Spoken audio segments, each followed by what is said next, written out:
Shalom. Sekali lagi katakan shalom. Haleluya. Puji nama Tuhan. Begitu baik dalam kehidupan kita. Kita sudah memasuki awal minggu di awal bulan September. Itu semua karena kasih anugerah Tuhan dalam kehidupan kita. Mari sebelum kita masuk lebih dalam lagi dalam hadirat Tuhan, kita mau siapkan hati dan pikiran kita. Haleluya Tuhan. Kita mau bersatu di dalam doa. Segala pujian syukur hanya bagi nama-Mu Tuhan. Kami sungguh mengucap syukur Tuhan buat segala kebaikan-Mu dalam kehidupan kami Tuhan.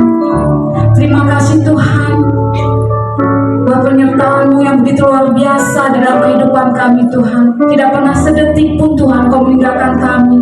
Bahkan Kau selalu ada bagi kami Tuhan di setiap langkah kehidupan kami. Terima kasih Tuhan Yesus, terima kasih Tuhan. Tuhan, Engkau melihat Tuhan setiap kedalaman hati jemaat-Mu Tuhan pada sore hari ini Tuhan. Biarlah Tuhan yang terbeban berat boleh Tuhan Engkau lepaskan. Yang mempunyai Tuhan sakit penyakit Tuhan Yesus, Engkau boleh sembuhkan Tuhan Yesus. Mari Tuhan Yesus yang mempunyai kekecewaan Tuhan Yesus, Kau balut luka hatinya Tuhan Yesus dengan kasih-Mu Tuhan. Terima kasih Tuhan Yesus. Terima kasih Tuhan. Kami siap Tuhan Yesus untuk lebih dalam lagi dalam hadirat-Mu Tuhan. Mari jemaat Tuhan yang siap untuk menuju pusaka nama Tuhan.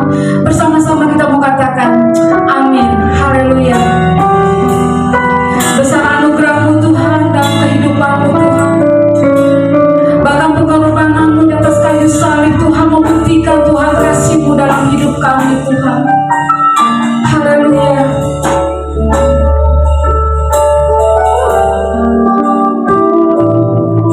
Sejauh timur dari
kasih Tuhan.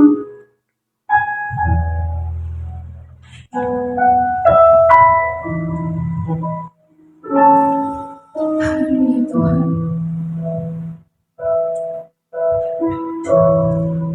Ku telah mati dan tinggalkan cara hidupku yang lama, semuanya sia-sia dan tak berarti lagi.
berikan jabat tangan kepada saudara seiman kita masing-masing 5 ya.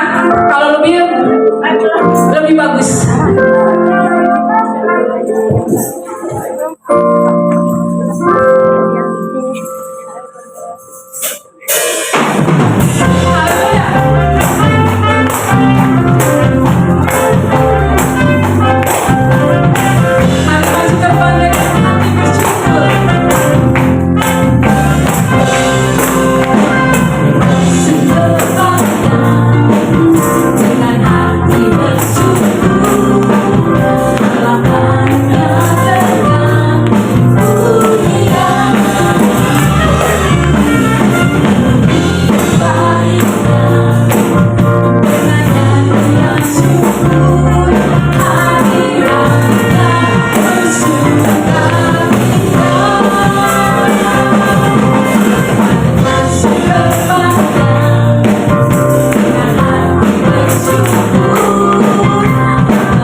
dijadikan Tuhan. Mari jemaat Tuhan, kita lebih sungguh lagi dalam hadirat Tuhan. Amin. Haleluya. Hari ini kalian telah dijadikan Tuhan. Mari kita bersuka cita.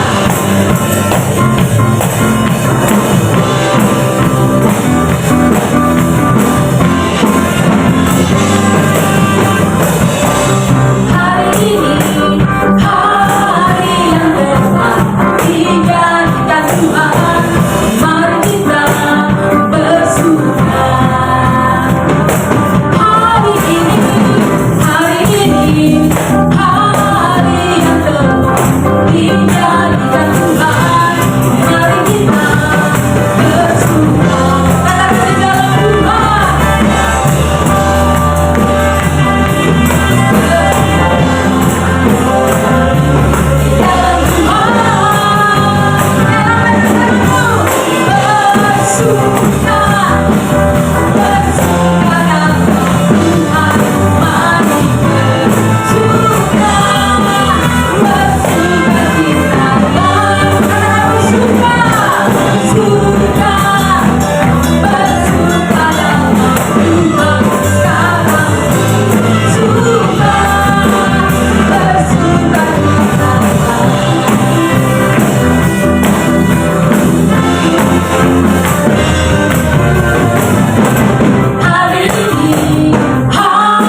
Haleluya.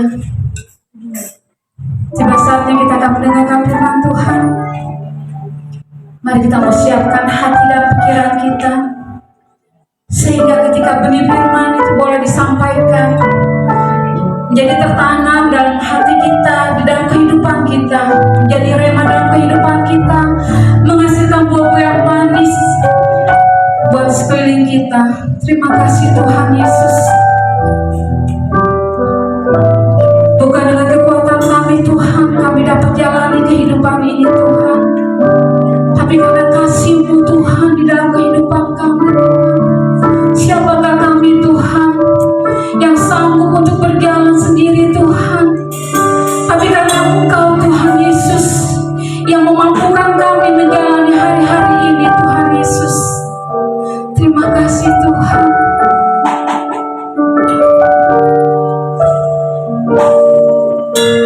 Bukan dengan kekuatanku ku dapat jalani hidupku, tanpa Tuhan yang di sampingku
mengingat kembali saat pertama kali Engkau datang dalam kehidupan kami, saat dimana kami mengenal Engkau, kami menerima Engkau sebagai Tuhan dan Juru Selamat pribadi kami. Dan kami bertobat, berbalik dari semua dosa-dosa kami.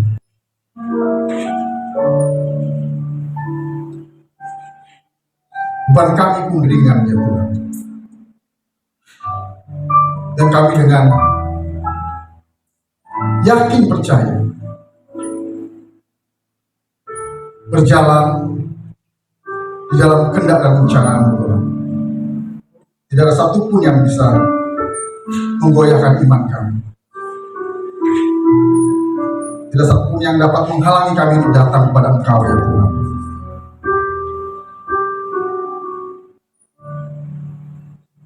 Kami berani Tuhan menghadapi segala sesuatunya. Dan saat ini kami berdoa Tuhan, biarlah hati, pikiran yang sama Tuhan ada pada kami saat ini Tuhan. Sebentar kami belajar firman-Mu Tuhan, untuk kami lebih lagi yakin, berani untuk menjalani hidup kami di dalam kehendak dan rencana-Mu Tuhan, mengenapi segala kehendak rencana-Mu Tuhan. Apapun yang terjadi, kami siap diberkati oleh firman-Mu. Berikan hati kami Tuhan, hati seorang murid yang mau selalu belajar dan mau selalu diajar. Berbicara pada kami semuanya Tuhan, demi Yesus yang berdoa. Amin. Silakan duduk. Shalom Bapak Ibu, saudara-saudara yang terkasih. Kita masuk dalam bulan yang baru, minggu yang pertama, yang bulan September, bulan yang ke-9 dalam tahun ini, yang artinya kalau satu bulan ini berakhir, bulan 10, 11, 12, jadi 4 bulan lagi tahun ini akan berakhir. Dan ya, sepertinya bagi sebagian orang waktu berjalan dengan cepat, tapi sepertinya bagi sebagian orang waktu berjalan dengan lambat. Dan bagi sebagian orang hari demi hari dapat dilewati dengan baik. Bagi sebagian orang hari demi hari begitu susah, sulit. Tetapi yang kita hadapi saat ini ya, kalau kita membaca, mendengar, dan mungkin kita mengalami dari berbagai bidang, ya khususnya negara kita ini, itu sedang mengalami satu degradasi atau kemerosotan atau masalah dari yang masalah kecil, masalah sedang, dan masalah besar, bahkan masalah yang boleh dibilang sepertinya tidak pernah terjadi tapi terjadi, sepertinya tidak pernah mungkin tapi mungkin. Ya, di bidang politik kita membaca, mendengar, menyaksikan lewat TV. Saya termasuk orang yang terus mengikuti berita. Sekalipun saya bukan orang politik atau saya bukan politikus, tapi setidaknya saya tahu keadaan negara, bangsa, dan juga saya bisa punya materi bahan untuk khotbah. Keadaan politik negara kita, ya boleh dibilang sedang ya carut marut lah. Ya. Bahkan kita tahu beberapa waktu yang lalu ada demo dari berbagai kota, dan juga sampai hari ini itu masih terus diperbincangkan. Lalu kemudian dalam hal ekonomi juga mengikuti, ya karena politik pasti berbanding lurus dengan ekonomi. Ditambah lagi dengan memang keadaan yang sedang tidak baik-baik saja. Lalu dari sisi rohanian juga, ya, banyak masalah yang terjadi. Saya baru baca sebuah artikel yang dibuat oleh salah satu tim dalam gerakan BSK, Bapak Sepanjang Kehidupan, ya, seorang dokter. Dia menuliskan dari berbagai sumber, lalu dia jadikan suatu tulisan bagaimana di Amerika saja itu sepanjang 20 tahun terakhir itu ada 600 hamba Tuhan, pendeta, gembala, rektor, dosen yang melakukan pelecehan seksual, kekerasan dalam rumah tangga. Dan di Indonesia sendiri juga, ya, baru-baru ini kita juga mendengar yang terakhir banget beberapa hari lalu ada seorang pengacara dari daerah Jawa Timur yang melakukan KDRT, kekerasan dalam rumah tangga, yang dia adalah suka berkhotbah dan dia juga menjadi salah satu pendonor terbesar pembangunan sebuah gereja yang jelas bukan GBI ya. Tapi semua orang menganggap taunya dia pendeta, hanya gembala. Bahkan filmnya juga atau videonya tersebar tuh waktu dia melakukan kekerasan dengan istrinya. Jadi keadaan sedang tidak baik-baik saja. Nah, bagaimana dengan keadaan kita saat ini? Masing-masing pribadi, Bapak Ibu yang tahu apakah keadaan ya baik-baik saja atau keadaan dibilang baik-baik enggak, dibilang enggak baik juga enggak, so-so saja, atau keadaan ya baik Pak, atau keadaan tidak baik. Tapi yang jelas begini, pertanyaannya adalah saat ini ya, kita kelas balik dalam minggu ini, Senin, Selasa, Rabu, Kamis, Jumat, Sabtu, Minggu ini. Kapan terakhir kali kita ya itu memberitakan kabar baik kepada satu orang aja? Memberitakan Injil. Injil kan adalah kabar baik. Jadi kapan terakhir kita bisa memberitakan Injil, menceritakan tentang kasih Yesus, bersaksi tentang hidup kita yang hidup dalam kebenaran Tuhan, atau setidaknya kita berbuat baik kepada orang sehingga orang bisa merasakan kasih Tuhan melalui kebaikan kita. Terakhir kapan? Apakah kemudian kita berkata begini, Pak, jangankan saya memberitakan kabar baik, sedangkan kabar saya aja tidak baik.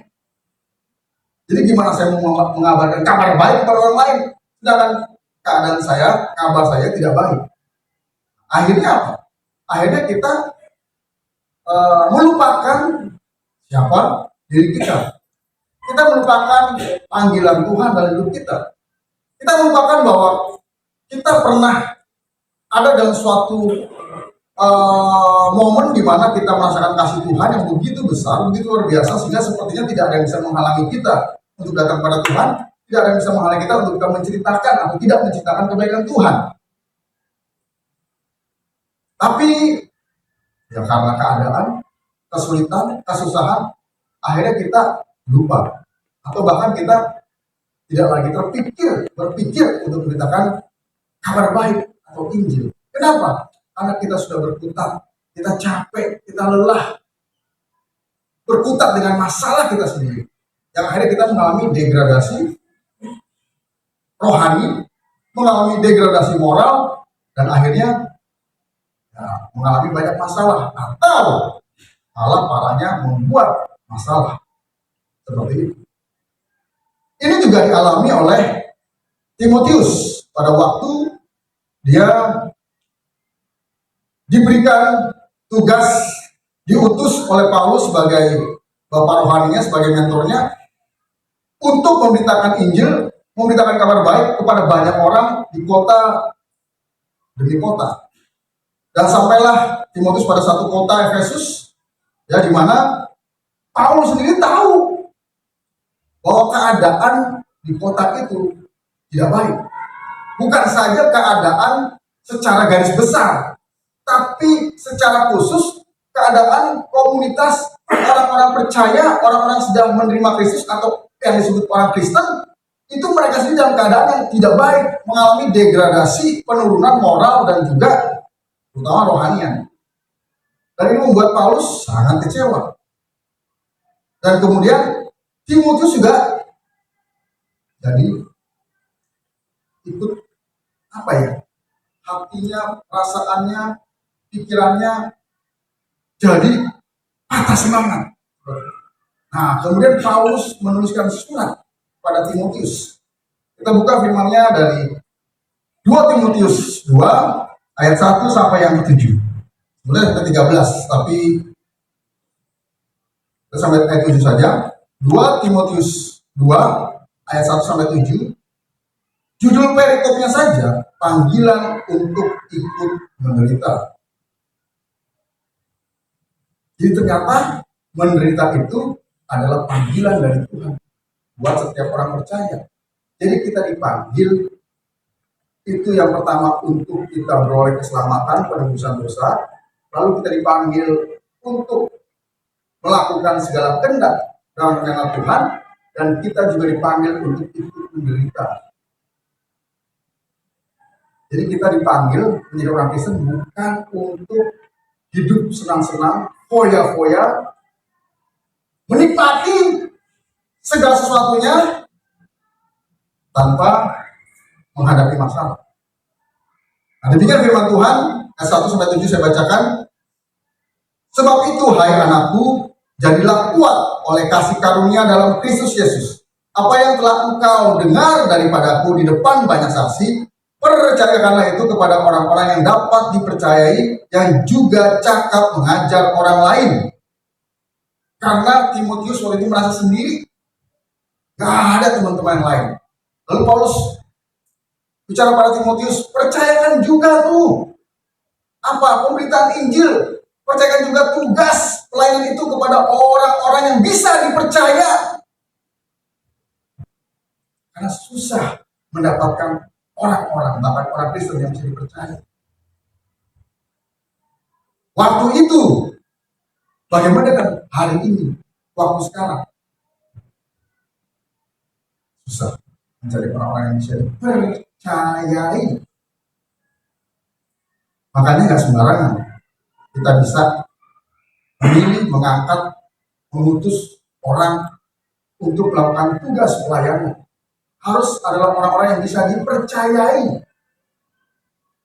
Bukan hanya mampu, tapi ya tentunya dia punya kapasitas. Nanti kita bahas. Kemudian ayat 3, ikutlah menderita sebagai seorang prajurit yang baik dari Yesus Kristus. Seorang prajurit yang sedang berjuang tidak memusingkan dirinya dengan soal-soal penghidupannya, supaya dengan demikian ia berkenan kepada komandannya.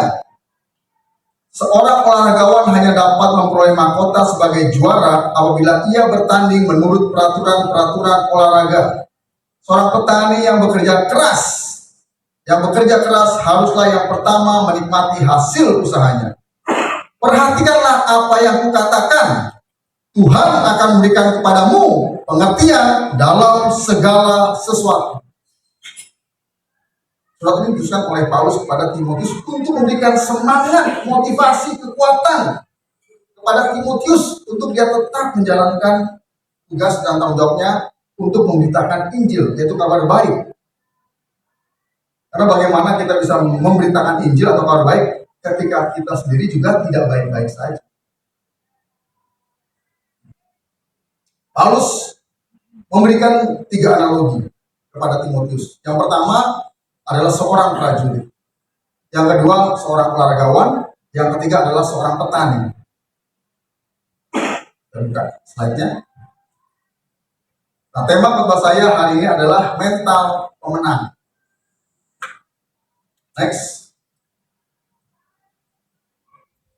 Next, lewat. Tadi sudah saya jelaskan.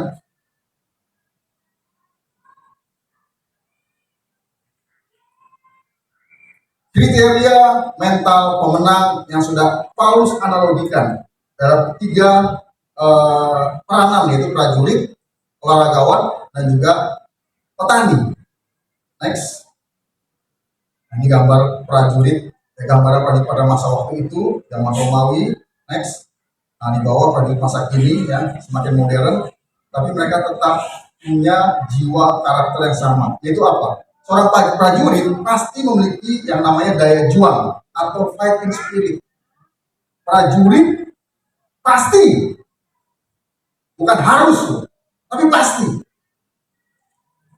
seorang yang memiliki daya juang atau fighting spirit. Seorang pemenang pastinya memiliki kualitas jiwa yang kuat dan dapat survive di segala kondisi dan waktu. Ini gambaran seorang prajurit. Next. Nah, apa saja fighting spirit itu yang masuk dalam kategori fighting spirit? Yang pertama itu adalah tidak mudah menyerah walaupun kesakitan dialami, atau bahasa kerennya istilahnya adalah gameness.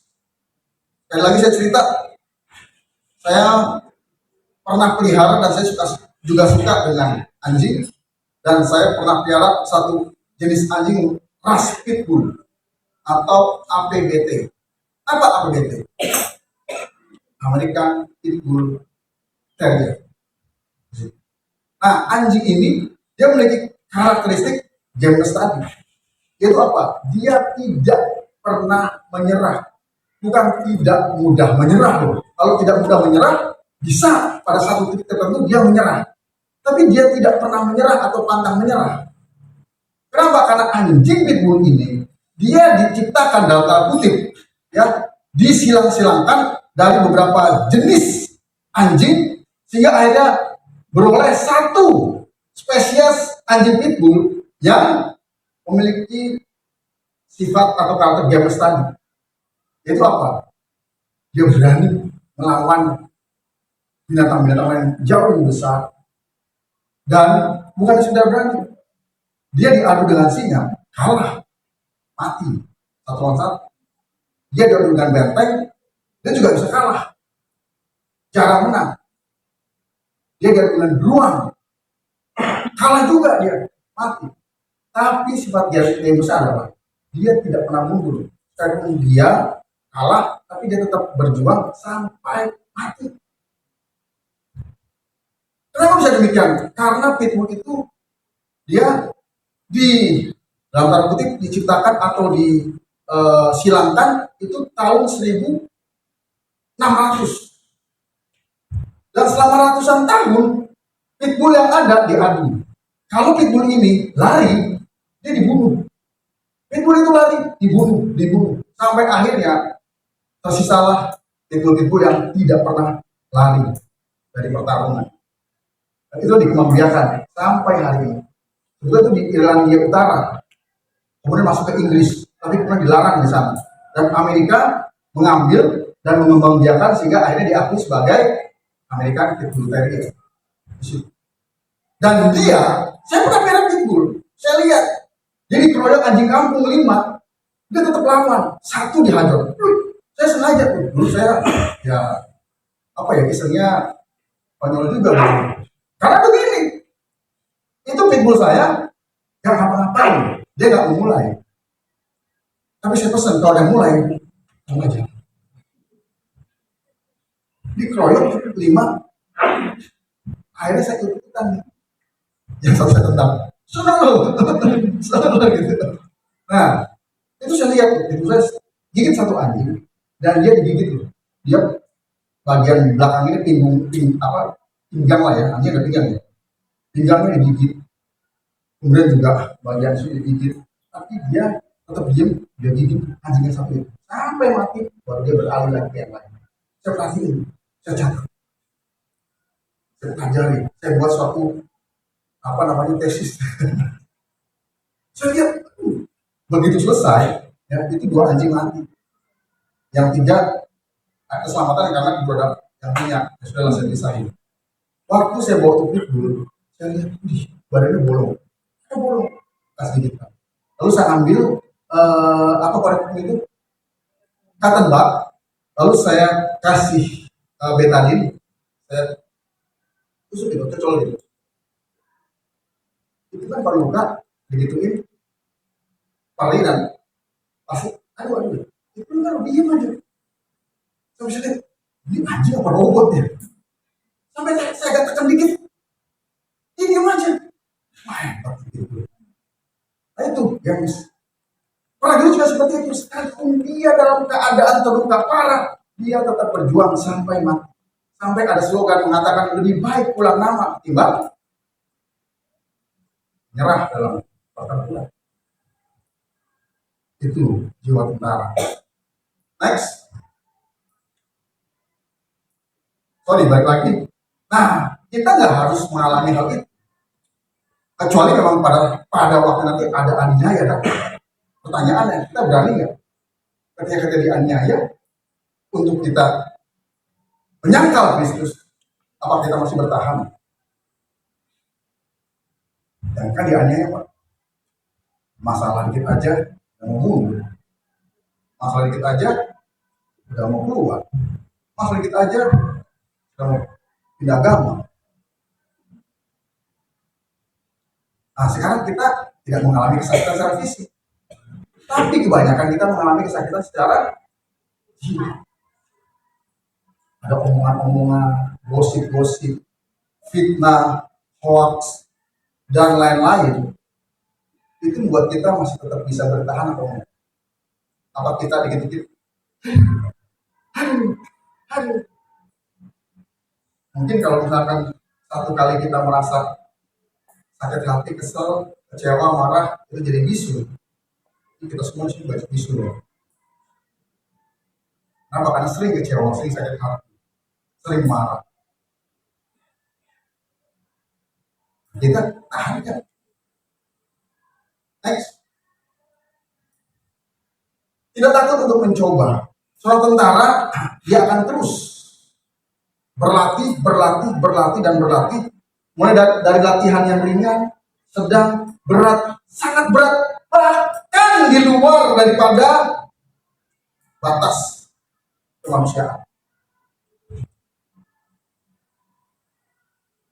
Saya suka membaca tentang militer. Saya punya majalah-majalahnya. Saya baca bagaimana latihan tentara-tentara elit ya, Kopassus, kemudian Taifib atau intai amfibi, sampai Denjaka, sampai Jalamantara, sampai Navy SEAL dan lain-lain. Saya baca itu di luar batas kemampuan, dan mereka memang disetting seperti itu.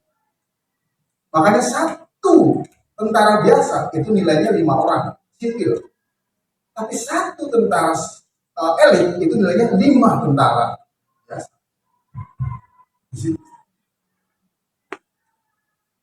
Saya baca itu yang namanya Taifib ya, ITFB, terus Denjaka yang paling tinggi. Ketika dia sudah dilatih semuanya untuk mengambil baretnya, dia dibawa sekitar 5 km ke tengah laut. Itu pagi-pagi buta, dini hari, dengan tangan diikat, kaki diikat, muka juga diikat pakai penutup ya, penutup.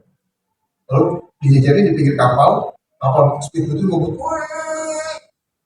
sampai udah 5 km ke tengah laut ditendang.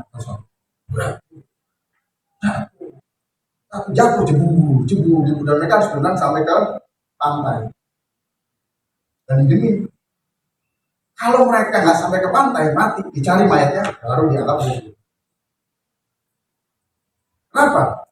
Untuk mendapatkan orang-orang yang benar-benar hebat. Jadi dari pasukan biasa mendaftar jadi marinir, dari marinir ribuan mendaftar lagi jadi Taifib, dari Taifib ratusan mendaftar lagi jadi Denjaka. Itu hanya dari sekian orang banyak yang lulus hanya belasan. Yang lain nggak lulus duluan. Tapi ketika ada sekitar 20 orang, yang 5 gugur, tinggal ngambil baret tuh. Gimana kok mereka berenangnya, diikat kanaknya? Lumba. Coba saya praktekin. Jadi mereka berani kalau lumba begitu. Bayangin. Next. Memiliki motivasi keyakinan yang kuat. Nah, seorang prajurit, seorang tentara itu harus punya motivasi yang kuat. Kalau seorang tentara tidak punya motivasi yang kuat, jangankan waktu berperang, waktu latihan aja dia sudah mundur. Tarik. Dan itu banyak terjadi di kalangan wajib militer. Di negara tertentu seperti Korea Selatan sampai ke Amerika dan negara-negara lainnya, itu ada yang namanya wajib militer.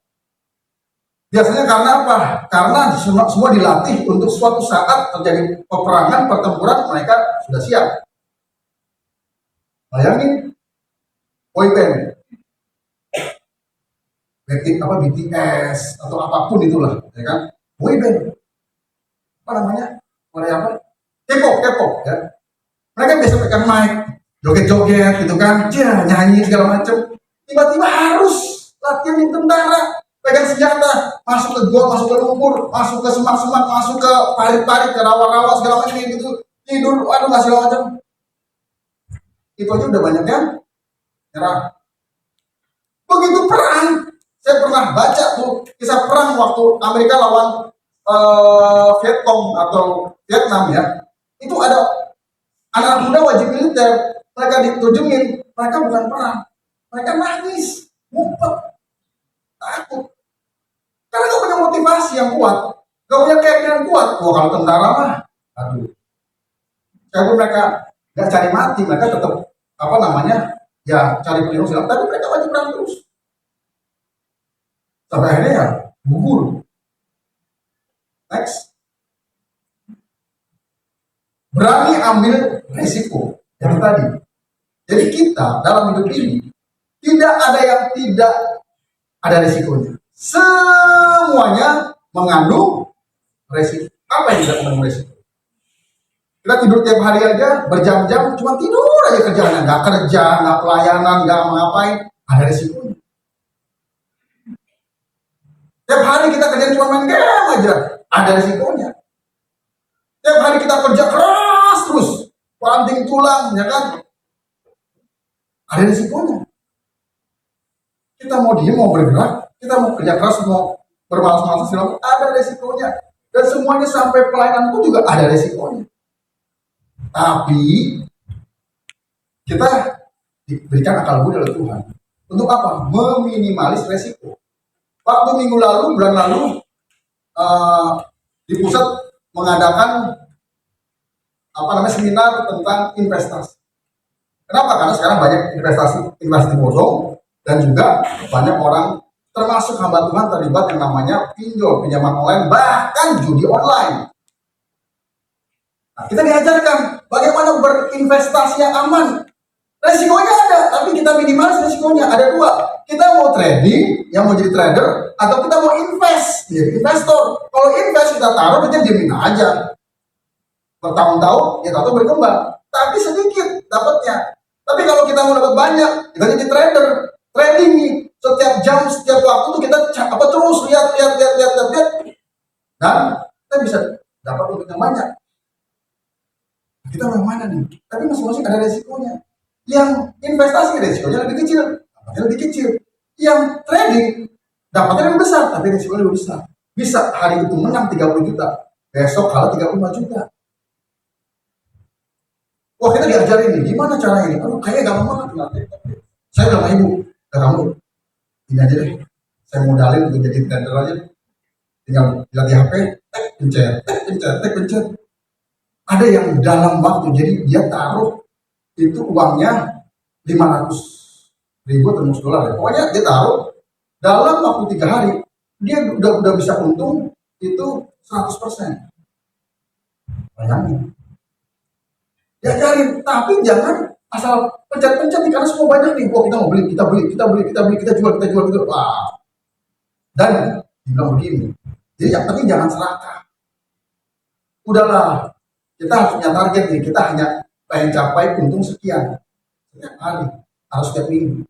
Kita batasin, jangan kepancing. Dan begini, kalau mau investasi, ya modalnya itu harus uang dingin, bukan uang panas. Uang dingin adalah uang yang kita punya, kita taruh di kulkas. Uang dingin. Gitu Pak ya? Loh bener kan uang dingin kan? Apalagi koin dalam kulkas sehari kok jadi dingin banget. Mas tahu uang dingin itu begini. Uang yang memang itu lebihan yang tidak kita butuhkan suatu waktu. Ini uang ini benar-benar uang yang nggak terpakai, lebihan gitu loh. Artinya begini, ketika kita punya uang, punya gaji, pendapatan sehari 10 juta, nggak apa-apa, amin ya. Sehari 10 juta ya kan, berarti sebulannya 300 juta kan. Nah, kita punya pendapatan sekian, Lalu kebutuhan sekian, semua kebutuhan segala macam sudah semuanya beres. Lalu kita apalagi nih, apalagi, ternyata masih sisa ada 1 juta. Nah kalau sehari 1 juta kan sebulan kan 30 juta kan. Nah ini nih yang kita investasikan. Sehingga kalau ini hilang, yang di sini nggak terganggu. Kenapa? Karena ketika kita terima gaji lagi, ini masih bisa lagi, lalu ada sisanya. Jadi kita kumpulin lagi, kita investasikan lagi. Seperti itu. Makanya apa? Kita sebagai pelayan Tuhan, sebagai hamba Tuhan, sebagai orang Kristen harus berani ambil risiko. Pak, kalau saya beritain ini, Pak, nanti saya dikucilkan, nanti saya begini, ya kan, kita jalan-jalan, cara kita melakukan, ada caranya, resikonya berkecil. Gimana caranya? Ya berhikmat. Minimal 1 aja. Masa berbuat baik resikonya besar sih sama orang yang mau percaya? Kita berbuat baik loh. Mungkin ada resikonya, resiko apa? Paling dikit, dia baik ada maunya. Itu aja kan resikonya. Paling digosipin, dia mau baik ada maunya. Itu aja. Tapi pernah saya katakan ya, bagaimana kita bergantung orang yang bicara. Tetapi sekalipun kita harus tetap berbuat baik, sekalipun orang cerita buruk tentang kita. Kenapa? Ketika kita terus berbuat baik, sementara orang menceritakan buruk tentang kita, kalau kita terus berbuat baik, itu hal yang buruk akan kembali pada orang yang cerita. Dan saya sudah mengalami itu. Makanya tenang aja kalau orang kita cerita buruk. Kalau kita tidak melakukan, santai aja. Kalau kita bereaksi berlebihan, berarti memang kita melakukan. Seperti next. Percaya diri. Nah, Timotius waktu itu keadaannya dia tidak percaya diri. Kenapa? 1, usianya masih muda, belasan tahun, sekitar 16 tahun untuk literatur yang saya baca. 16 tahun menghadapi banyak orang. Dia harus ngajar orang-orang besar, orang-orang tua. Menghadapi, di luar sana segala macam kekristenan sedang ditekan. Yang jadi masalah, kekristenan ditekan oleh pemerintah Roma, kekristenan dibenci oleh orang-orang Yahudi yang tidak Kristen, dan terjadi juga nih masalah di kalangan orang Kristen. Jadi begitu banyak masalahnya. Sehingga akhirnya Timotius tidak percaya diri. Paulus mengatakan, kamu harus berjiwa seperti tentara, prajurit, seperti wargawan, seperti petani. Kamu bisa percaya diri. Percaya diri bukan terjadi positive thinking dan hal-hal yang duniawi ya. Ada seminar-seminar untuk percaya diri bagaimana. Salah satu begini, saya pernah jadi agen asuransi 2 tahun. Salah satu begini, kalau kamu menjadi orang besar, mulai sekarang bergayalah orang besar. Jadi kalau makan jangan warteg, kan tempat makan yang mahal-mahal. Nongkrong juga jangan di pinggir jalan, nongkrong di hotel-hotel, di tempat-tempat orang kaya nongkrong. Pakai baju juga jangan baju halus, pakai baju yang keren segala macam. Nah, modal dari mana? Nah, kita sebagai orang percaya yang menjadikan kita percaya diri ada 2 hal. Itu apa? 1, kita benar-benar bersih.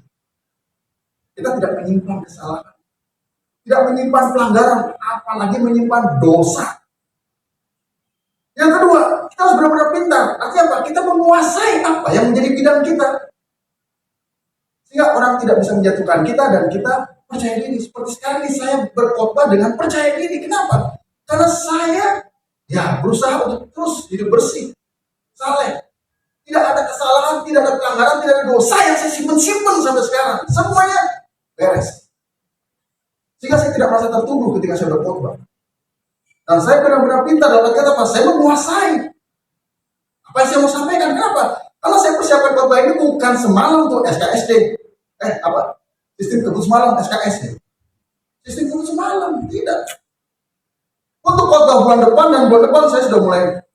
Kenapa? Karena memang sekali saya full time menjadi hamba Tuhan. Saya tidak lagi berbisnis, saya tidak lagi investasi, saya tidak lagi bekerja tempat lain. Saya nggak ngapa-ngapain lah. Fokus dalam pelayanan sehingga sehari-hari saya baca firman dan saya bikin tulisan. bikin khotbah setiap hari, sehingga stok khotbah saya banyak. Tiap pagi saya bikin renungan, saya kirim ke jemaat kan. Itu kerangka khotbah tuh. Kalau diterus dikembangkan itu jadi sebuah khotbah. Jadi kalau kapanpun, dimanapun, dalam situasi apapun, saya minta khotbah, Pak khotbah ya, saya siap. Minimal saya khotbahin yang tadi pagi saya buat renungan di situ. Saya pernah waktu pas lagi acara PPW online, itu ternyata ada masalah di koneksinya ya. Sehingga akhirnya yang tadinya mestinya doa kelompok dibagi-bagi, nggak bisa. Lalu kemudian ketua doanya WA saya tuh, untung saya baca, ya kan? SMS apa? Chatting ya, chat. Saya baca, Pak, ini nggak bisa Pak gini. Bapak khotbah ya, 5 menit lagi. Lalu, saya cuma kasih waktu 5 menit untuk persiapan khotbah. Apa yang saya khotbahin? Temanya tentang apa? Oh, temanya tentang cawan dan kecapi. Oh, ini dari Wahyu nih, Wahyu sekian. Saya buka HP saya. Saya pernah nulis tentang perikop itu. Ya sudah saya khotbahin. Dan kalau kita setiap hari kita baca firman Tuhan, mempelajari, ketika dikasih tema, oh, ini ada yang di sini nih. Ya udah tinggal kita terusin. Kita menguasai. Makanya kita percaya karena kita benar-benar bersih dan benar-benar pintar. Benar-benar kita tuh tidak menyimpan kesalahan, tidak menyimpan pelanggaran, tidak menyimpan dosa, dan kita menguasai apa yang menjadi bidang kita. Maka kita bisa percaya diri. Bukan percaya diri yang dibuat-buat. Karena ada nih, orang khotbah bisa khotbah di depan, padahal sebelumnya dia baru kemarin atau baru tadi pagi melakukan dosa. Dia bisa khotbah. Itu orang munafik banget. Itu orang hati nurani. Baru berzina dari malam, paginya khotbah. Amin. Next. Nah sekarang analogi sebagai seorang olahragawan. Olahragawan itu pasti harus mengikuti peraturan atau ada istilah fair play. Seorang pemenang tahu menghargai kemenangan yang ia peroleh karena setiap usaha yang dilakukan atas dasar peraturan-peraturan yang benar dan ditetapkan. Jadi ketika seorang olahragawan bertanding, dia tahu aturannya apa, bagaimana, dan dia mengikuti aturan itu. Selain dia harus berlatih sebaik-baiknya supaya dia bisa bertanding, bisa menjadi olahraga, misalkan petinju, dia bisa bertinju dengan baik karena dia latihan dan dia tahu aturan mana yang boleh dan mana yang tidak boleh. Sekalipun ada yang namanya gulat bebas atau MMA itu ya, mix martial art ya. Jadi istilahnya apa ya, gulat gaya bebas lah, terserah mau pakai gaya apa aja, mau pakai taekwondo, mau pakai silat, mau pakai segala, terserah, bebas, tapi tetap ada aturan. Nggak boleh ngejambak, nggak boleh nyolok, nggak boleh gigit, nggak boleh pukul di bagian alat kita. Bapak tahu, kamu pernah ikut ya? Saya ikutin dulu tapi. Nah, jadi seperti itu. Tetap ada aturan. Dan seorang olahragawan yang benar-benar dia adalah olahraga sejati, maka dia akan bertanding dengan bersih. Dia yang mau menang karena curang. Next. Apa aja kriterianya? Yang pertama, seorang olahragawan punya integritas. Itu tadi, dia tidak mau berbuat curang. Sekalipun dia punya kesempatan curang.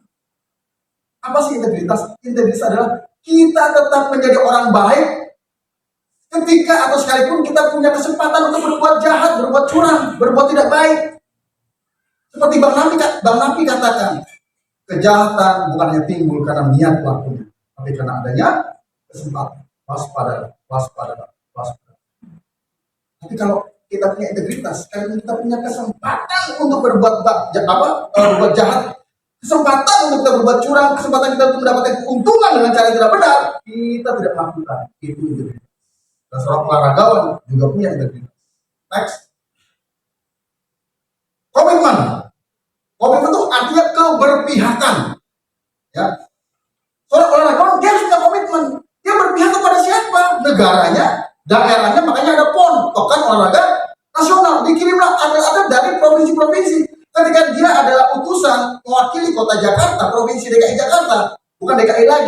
DKJ, daerah khusus Jakarta. Karena bukan ibu kota lagi, udah pindah ke IKN. Dan saya sebenarnya kurang setuju sih. Nah, dia harus berpihak kepada Jakarta. Ketika dia bertanding, dia harus berusaha untuk memenangkan Provinsi DKI. Bukan kemudian dia berkhianat, membela kota lain, provinsi lain. Ketika dia dikirim dalam Olimpiade, dia benderanya bendera apa? Kalau bendera Indonesia, ya dia harus membela Indonesia. Dia harus punya komitmen. Jangan disuap, mau disuap. Nanti kamu kalah ya, saya kasih uang nih. 1 triliun. Waduh, saya juara 1, bonusnya cuma 6 M kalau emas. Paling dapat rumah, tanah. Ya, palingnya dapat jabatan di PNS pokoknya gitu. Gajinya sebulan berapa sih? Itu. Hah? Kalau saya dapat 1 T, mendingan saya dapat 1 T sekali seumur hidup.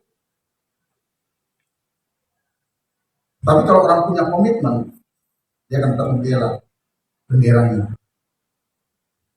Jadi kalau saudara, bapak ibu, komitmen di GBI Jordan, belalah GBI Jordan. Komit pelayanan di sini. Next, submission atau pendudukan diri. Seorang olahragawan dia harus punya pendudukan diri. Kenapa? Karena dia punya pelatih.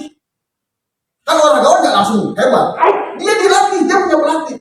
Dia harus submit, dia harus tunduk dengan pelatihnya. Apa kata pelatih? Apalagi kalau sudah masuk yang namanya pusat pelatihan, training center. Wow, ada aturan-aturan dan dia harus tunduk. Kapan jam tidur, bahkan istirahat, mandi, latihan, terus kemudian bangun tidur dan segala macam. Dan dia setiap hari dilatih oleh seorang pelatih. Dia harus mengikuti instruksi pelatihnya. Nonton nggak film Susi Susanti?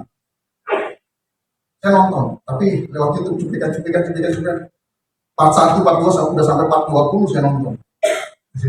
Nah, Susi Susanti, dia karena punya bakat dari bapaknya. Bapaknya kan pemain juara di Tasikmalaya, ya. Terus kakaknya main badminton, kakaknya kalah, diledekin lah sama orang lain lah, ya kan, orang yang anak SMP apa gitu kan, pokoknya gitu. Susanti bilang, bapak gua anaknya ada 2, gua yang kedua, ayo kita bertanding. Emang lu bisa main, kakak lu aja kalah, ayo kita main. Terus kalau gua main, apa untungnya? Apa tuh? Gitu kan, bukan tikus kan. Saya pekawa kalau tikus, karena saya geli tikus. Terus kemudian apa? Dapat apa saya? Kita taruhan. Kalau saya menang, saya dapat raket kamu, kata Susan. Kalau saya menang dapat apa? Kamu dapat bakpao, mak saya tuh, mak saya kan jualan bakpao tuh. Berapa banyak? 1 gerobak, katanya gitu, bayangin. Amanya datang. Kan Susan itu pertama awalnya balerina. Kamu ninggalin latihan ya, disuruh pergi kan. Terus orang itu dia, untung aja mak lo datang, jadi gua nggak jadi makan bakpo yang nggak enak tuh buat emak lo, kata gitu kan. Makanya denger, dilepas lawan. Menang Susanti. Akhirnya Susanti juara daerahnya, terus kemudian ditarik ke Jakarta. Waktu dia latihan, kan pelatihnya, ayo kamu terima nih, terima dari sini. Terus Susanti bilang apa? Ini latihan model apa sih kayak begini? Siapa yang buat kayak begini? Terus pelatih bilang, itu yang buat belakang kamu tuh. Terus Susanti nengok, di Hartono di belakang. Langsung, udah akhirnya dia ikutin sarannya. Kamu harus begini, kamu harus menguasai diri dulu. Kamu harus begini. Akhirnya ikutin, akhirnya jadi juara Olimpiade. Next. Ya begitu juga. Terus tunduk dengan pemimpin di atas kita. Tapi pendudukannya jangan pendudukan yang block on. Selama pemimpin kita baik dan benar, kita ikuti. Tapi kalau pemimpin kita nggak baik dan nggak benar, jangan. Karena nanti kita tersesat. Next. Disiplinnya. Disiplin itu maksudnya apa sih? Mengikuti semua aturan yang ada. Jadi kalau latihan jam 3, datanglah jam 3. Tadi saya jam 3 kurang, saya datang. Kok belum latihan jam 3 ya? Mengikuti aturan yang benar. Kalau kita punya aturan di sekolah, di kantor, dimanapun, kita ikutin, biasakan hidup disiplin, mengikuti aturan. Kalau naik motor, ya pakai helm, punya SIM, punya STNK. Saya kalau misalnya ke kantor naik jebret sampai kantor, aduh STNK saya ketinggalan di rumah. Saya pulang naik Gojek, saya tinggal motor saya. Kenapa ketimbang saya naik motor nggak bawa STNK? Atau Den, bisa nggak kesini Den? Bawa STNK Bapak. Seperti itu. Pakai helm, pakai jaket. Ya, pokoknya ikut aturan. Kalau ada rambu-rambu, nggak boleh muter, jangan muter. Nggak boleh belok kanan, jangan belok kanan. Lampu merah jangan diterobos. Tahu kan lampu merah artinya apa? Berhenti. Lampu kuning, kurangi kecepatan. Lampu hijau, jalan. Tapi dibalik. Ya. Lampu kuning, tambahkan kecepatan. Lampu merah, terobos. Lampu hijau, apalagi. Next. Loyalitas, kesetiaan. Apa sih arti kesetiaan? Kesetiaan itu artinya tidak mendua hati. Atau saya pernah bilang, tak mungkinlah seorang hamba mengabdi kepada dua Tuhan. Dia pasti akan berkhianat kepada Tuhan yang satu. Pasti berkhianat kepada Tuhan Yesus. Makanya kita jangan mendua hati. Satu aja. Kalau punya istri satu aja, satu-satunya, satu yang sah. Dan jangan lagi istri yang lain. Sorry, jangan kayak supir truk. Di mana ada kota, di situ ada istri. Kebanyakan ya, tapi nggak semua supir truk. Karena saya pernah ngobrol dengan supir truk seperti itu. Saya nih, ibu saksinya. Saya waktu jadi manajer, perusahaannya nggak besar, perusahaan ya sedang kecil lah. Karena omsetnya masih nggak sampai belasan M, masih di bawah 10 sebulan. Terus saya datang ke pabrik, lalu kami main, lalu kan saya pabrik air, keluar ke mata air tuh, mata airnya ada di tengah-tengah kampung, perkampungan. Lalu saya duduk sama ibu, sama kakak saya, terus anak saya, waktu itu Denny udah ada belum ya? Belum ada. Ponakan-ponakan saya nyemplung ke mata air tuh, nggak bakal tenggelam karena mata airnya tuh keluar tuh, meluap tuh, udah mata air. Nanti ngobrol-ngobrol, ini ada ibu yang punya anak gadis di kampung itu. Saya bilang, Pak Gatot ini ya begini. Saya mau tuh jodohin Pak Gatot sama anak saya gitu. Nah, saya bilang, lah ini istrinya. Ya ampun, maaf. Saya bilang, makanya kamu jagain saya sudah di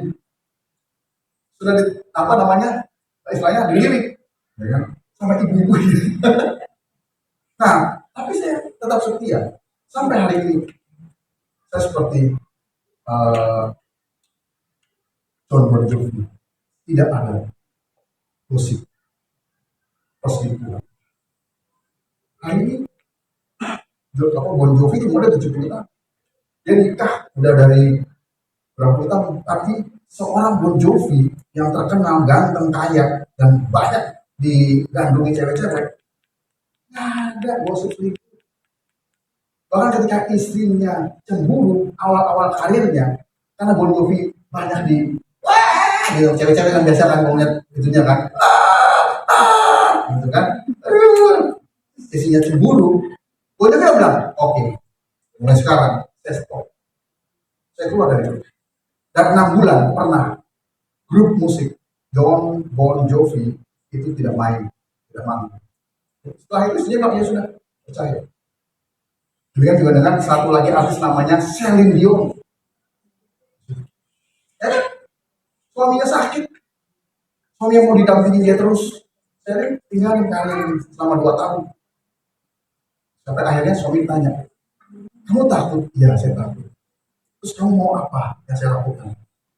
Saya mau kamu tetap ada di samping saya dan saya mau mati di pangkuan. Dan itu terjadi. Suaminya mati di pangkuan, Celine Dion. Keren. Dan terus setia, tidak mendua hati, tidak berkhianat.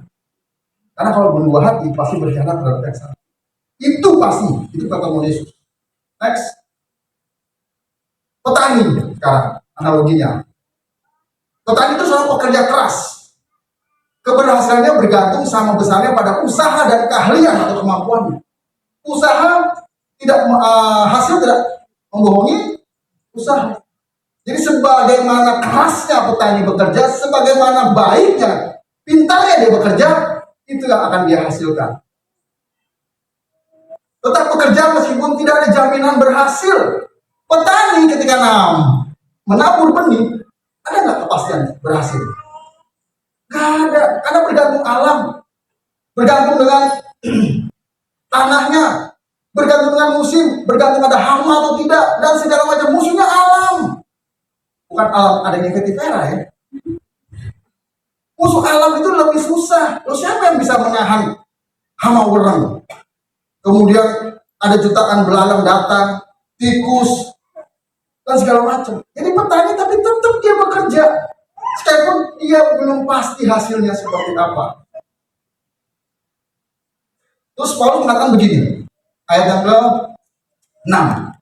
Seorang petani yang bekerja keras haruslah yang pertama menikmati hasil usahanya. Jadi seorang petani yang bekerja keras, yang dia menabur, menanam, kemudian memelihara sampai berbuah, dia yang pertama menikmati hasilnya. Artinya apa? Seperti saya ini, ketika saya mempersiapkan khotbah di bahan khotbah ini, saya orang pertama yang diberkati oleh khotbah ini. Saya orang pertama merasakan termotivasi, merasakan dipulihkan, bahkan saya bisa menangis ketika saya menyiapkan khotbah itu.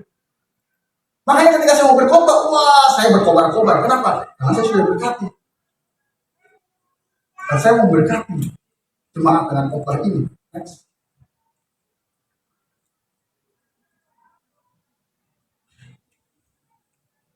Seorang petani tetap bekerja apapun keadaannya.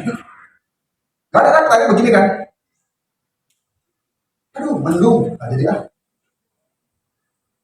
Lagi gini, ingat, mau ada pertandingan bola nih, siapa lawan siapa? Gak jadi kerja. Gak begitu, petani apapun keadaannya, situasi-situasinya, dia tetap pergi untuk bekerja. Itu yang dinamakan ketekunan. Jadi seorang petani itu pasti seorang yang tekun, tidak mudah menyerah. Saya mungkin kelihatannya tidak berhasil, atau kelihatannya hasilnya tidak baik, tidak sesuai ekspektasi, tidak pernah menyerah, tidak kemudian jadi self-pity, menyalahkan diri sendiri, menyalahkan orang lain, mencari kambing hitam, kambing putih, kambing merah untuk disalahkan. Bukan. Dia tekun terus melakukannya, terus dan terus. Next. Nah, petani itu punya kesabaran. Dengan apa? Ketika dia menanam, ya, pertanyaannya, besok langsung berbuah. Nanam padi nih, hari ini, besok langsung keluar nggak tuh padinya? Nggak keluar. Dia tanam, lalu dia tunggu musimnya. Tapi dia tetap pelihara, dia tetap jaga. Dia jaga. Dia lihat, mulai bertunas. Mulai lanjut sampai musim menuai tiba. Jadi dia sabar. Gak begini nih, tanam, ini udah 2 minggu pegang. Kelihatan bulir padinya ya, udah saya cabut lah. Ganti saya nanam yang lain. Ini kok sebulan belum keluar ya buahnya, saya cabut lah. Saya nanam yang lain. Ya kan jadi. Jadi petani itu sabar menghadapi namanya proses dan progres. Dan kita sebagai hamba Tuhan juga harus sabar. Ketika saya menerima pengembalaan di Roxy atau di pusat, saya bertanya sama Tuhan, what must I do, dear Lord? Ada lagunya, what must I do, dear Lord? What must I do? Lalu Tuhan berkata sama saya, ada 2. Yang pertama, sabar, dan dia juga tenang. Ternyata apa? Dia juga sabar untuk menghadapi berbagai macam masalah dan tipe jemaat. Sehingga saya punya ketenangan untuk saya apa? Memutuskan sesuatu dan menjalani sesuatu. Terus saya bertindak. Lalu yang kedua, Tuhan apa? Jalani apa yang menjadi agenda.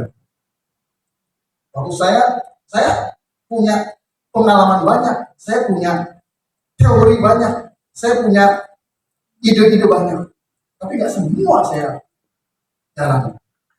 Kalau bukan itu, kehendak Tuhan, saya enggak. Jadi prinsipnya begini, antara intuisi dengan impresi harus nyambung. Intuisi itu dari dalam diri kita, impresi dari Tuhan. yang taruh dalam diri kita. Jadi apa yang ada dalam diri kita harus sesuai dengan apa yang Tuhan maksudkan. Tapi sekalipun itu saya berkata tidak, tapi impresi, iya, saya lakukan.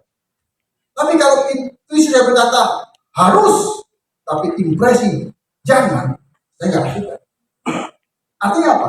Kehendak Tuhan yang harus kita lakukan. Next. Tahan uji. Wah, petani mah ketahuan.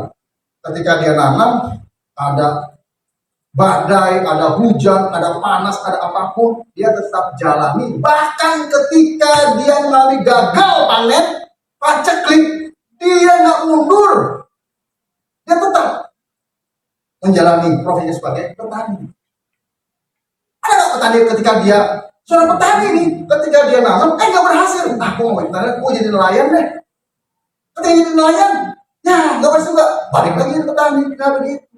Tahan uji. Sebagai hamba Tuhan, sebagai umat Tuhan, kita juga harus tahan uji apapun yang terjadi. Kita harus tahu.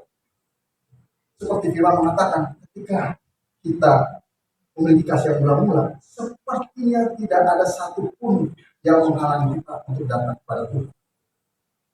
Gak ada hal apapun yang menghalangi kita datang kepada Tuhan. Apapun itu. Next.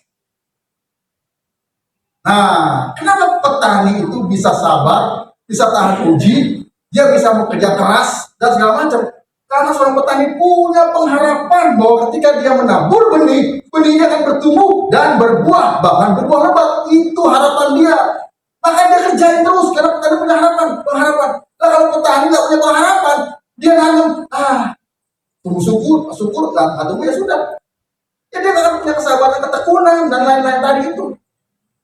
Karena petani punya pengharapan, makanya kita dalam Tuhan tuh harus punya pengharapan. Pengharapan kita apa sih Tuhan? Pengharapan kita apa sih gereja ini? Pengharapan kita apa sih melayani Tuhan? Harus punya pengharapan. Jangan karena isi waktu, ya daripada enggak diajak orang. Harus punya pengharapan sehingga kita bersemangat nih datang nih, mau melayani Tuhan. Wow. Seperti ketika saya mau melayani Tuhan, mau khotbah kek, mau ngajar kek. Waduh, saya nggak semangat. Kenapa? Karena saya berharap jemaat berkat. Saya berharap jemaat dirubah pola pikir. Saya berharap jemaat bertumbuh. Saya berharap jemaat jadi kuat. Dan akhirnya apa? Saya berharap jemaat juga bisa mengajar, bisa memberitakan Injil. Jemaat bisa juga berkhotbah. Jemaat juga bisa menjadi hamba Tuhan yang sampai mana mesti. Cuma akhirnya jemaat terus. Ayo dong. Sekali siapapun juga ya bisa melayani dari mulai asyir, dari mulai ya nari tamborin, main musik, nyanyi, jadi WL, bahkan juga kalau memang sudah waktunya dan sudah punya kapasitas khotbah, penginjilan dan lain-lain. Kebisaannya apa? Datang ke pemimpin. Saya mau melayani ini dong. Kenapa? Karena saya punya passion dan saya belajar mendalami hal ini. Jadi sekolah minggu ya sudah. Semua berkontribusi. Sekarang nih saya di pusat cari ketua panitia Natal aja. Jangan saya. Tadi waktu khotbah saya sikat semuanya. Jadi ketua Natal aja pada lempar-lemparan. Gimana menghadapi aniaya nanti? Gimana menghadapi cobaan, godaan? Apalagi menghadapi kenikmatan hidup. Jangan jadi penakut. Jadi seperti tentara yang selalu ingin mencoba seperti yang tadi. Jadi seperti olahragawan yang punya loyalitas, punya submission. Jadi seperti petani yang punya pengharapan. Ketika ditunjuk, kamu jadi ketua panitia ya? Siap. Kenapa? Karena saya berharap nanti, Natal itu begini. Wah, punya pengharapan. Di akhirnya apa? Ketika jemaat sudah mendaftarkan dirinya dalam berbagai macam pelayanan, ketika saya butuh seorang apa misalnya pelayan sekolah minggu. Ini Pak daftarnya, ada puluhan orang sudah daftar di sekolah minggu. Mau butuh apa lagi ketua panitia apapun, Ada yang sudah daftar. Udah Pak, ada. Ya, tanya, gimana? Sudah dapat belum? Belum Pak. Jangankan daftar Pak, ditunjuk aja nggak mau. Astaga. Ayo jemaat langsung mulai berkontribusi next. Nah, orang petani dia berani bayar harga. Lihat, saya bekerja di sebuah perusahaan yang salah satu produknya adalah sambal dalam botol. Saya sebutlah ABC. Makanya kalau mau beli sambal ABC paling enak, paling sehat. Kecap ABC, tomat ABC, sirup ABC. Tapi kalau sirup ABC beli yang special grade, ya, jangan yang cair itu apa namanya squash. Kalau special grade itu lebih sehat daripada squash. Kalau squash itu banyak kimianya. Nah, jadi gini, kami di perusahaan ABC, kan perusahaan besar, dia sudah punya kelompok tani yang satu lahan yang besar di Jawa, di Sulawesi, dimanapun itu sudah kontrak. Mereka menanam untuk kita, untuk kami. Harganya disepakati sekian. Jadi harga naik atau turun tetap segitu harganya. Nah, petani yang di luar daripada itu petani tradisional, mereka nanam. Ketika cabai harganya anjlok, mereka nangis. Karena harga di pasar hancur-hancuran. Tapi ketika harga cabai naik ini seberapa pun tingginya, mereka nggak dapat apa-apa. Kenapa?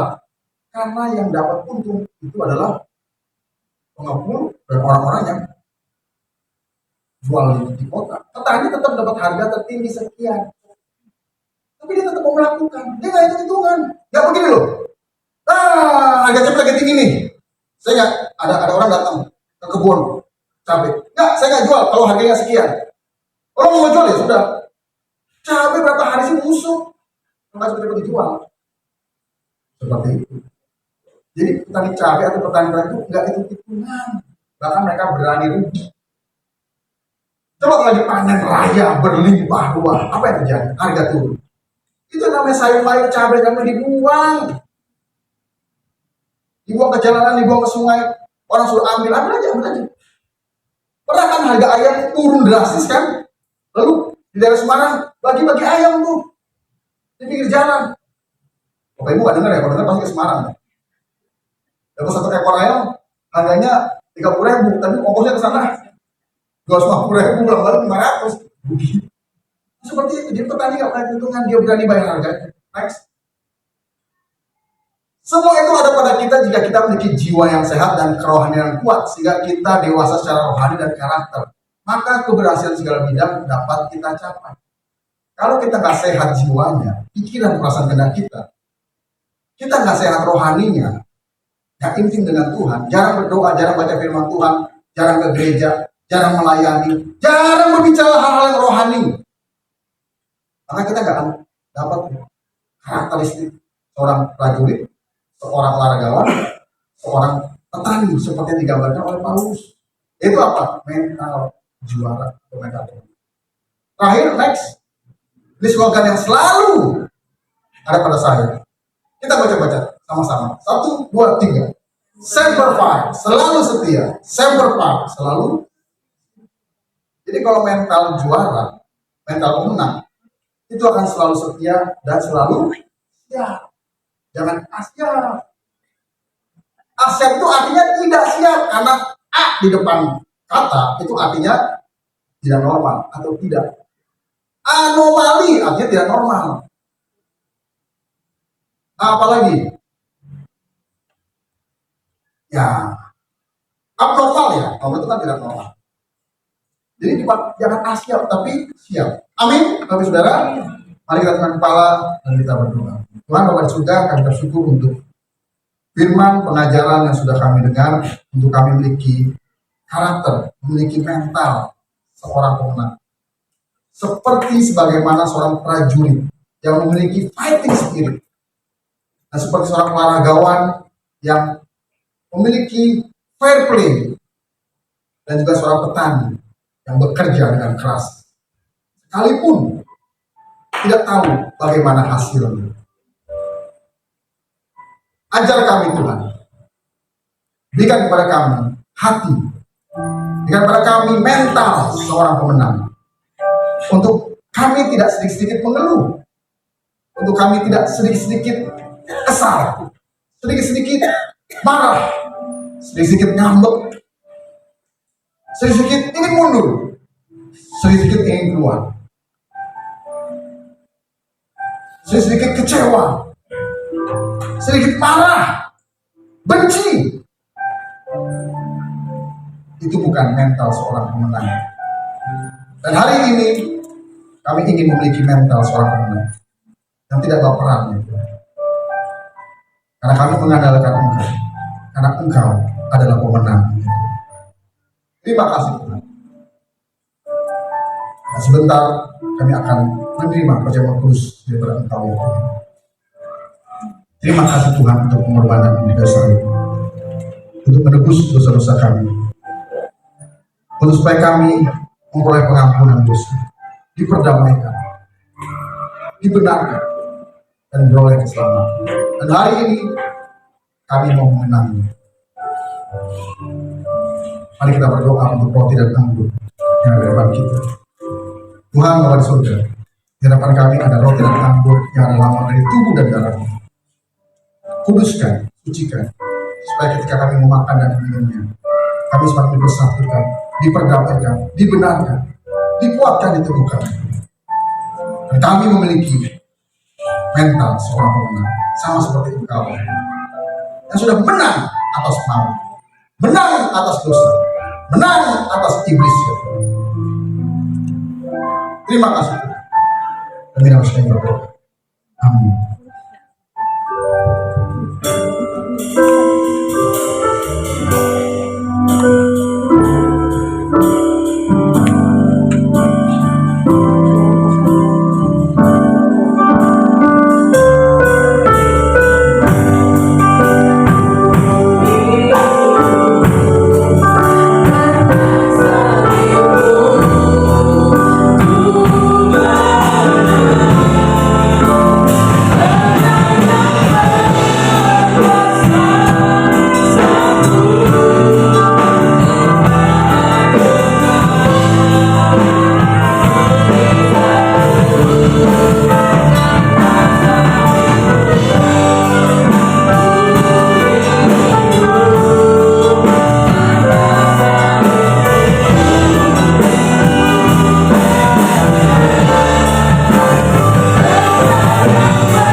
Roti yang adalah lambang dari tubuh Kristus melalui kepala kita. Demikianlah firman Tuhan, sebab apa yang telah kuteruskan kepadamu telah aku terima dari Tuhan, itu bahwa Tuhan Yesus pada malam waktu Ia diserahkan mengambil roti, dan sudah itu Ia mengucap syukur atasnya. Ia memecah-mecahkannya dan berkata, inilah tubuhku yang diserahkan bagi kamu. Perbuatlah ini menjadi peringatan akan aku. Percayakah Bapak Ibu, saudari, roti yang akan kita lambang dari tubuh Kristus? Dengan iman kita memakannya di dalam nama Yesus.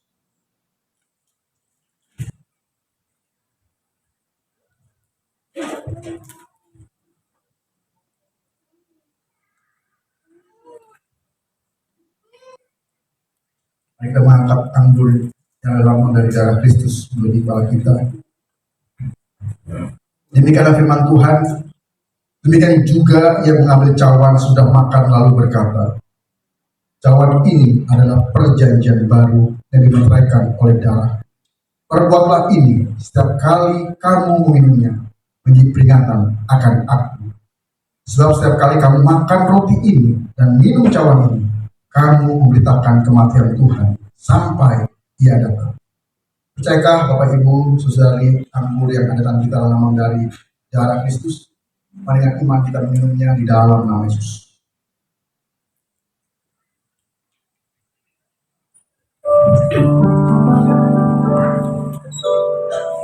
Mari kita bersyukur untuk kebaikan Tuhan.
Tiba saatnya kita akan memberikan persembahan.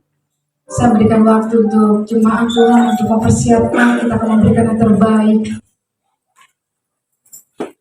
Bagi yang bertugas, saya silakan untuk maju ke depan.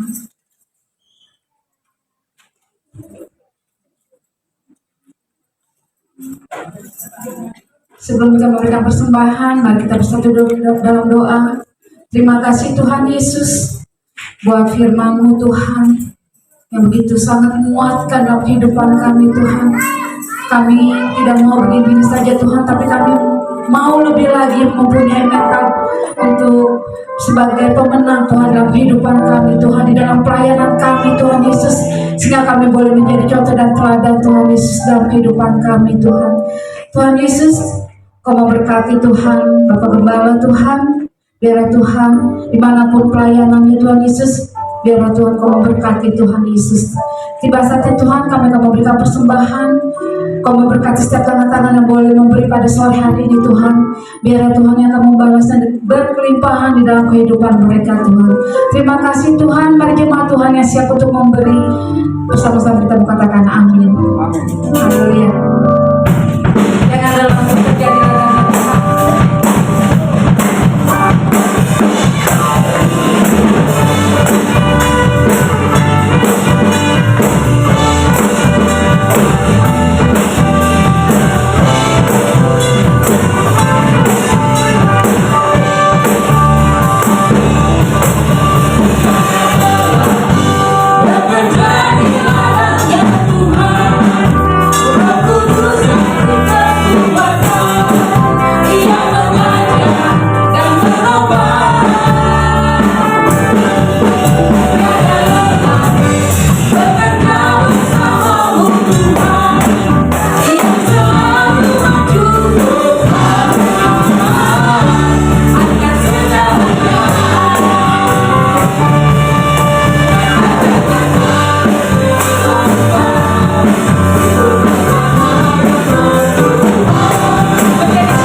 Membacakan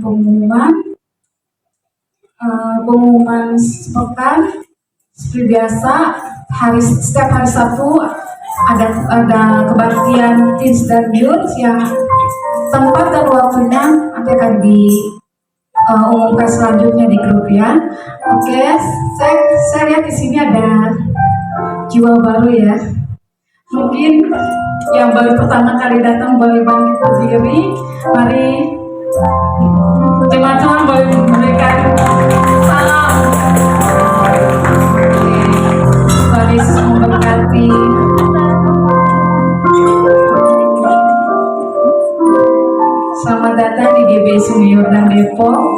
kami mengundang kembali untuk kembali datang hari Minggu. Kami semua berkati. Kita akan akhiri ibadah kita. Mari jemaat Tuhan, saya undang untuk bangkit berdiri. Akan datang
ibadah kita sudah selesai dan sebelum kita melanjutkan nafas kita kembali ke tempat kita masing-masing, mari kita arahkan hati dan tangan kita untuk terima berkat Tuhan pada sore hari ini.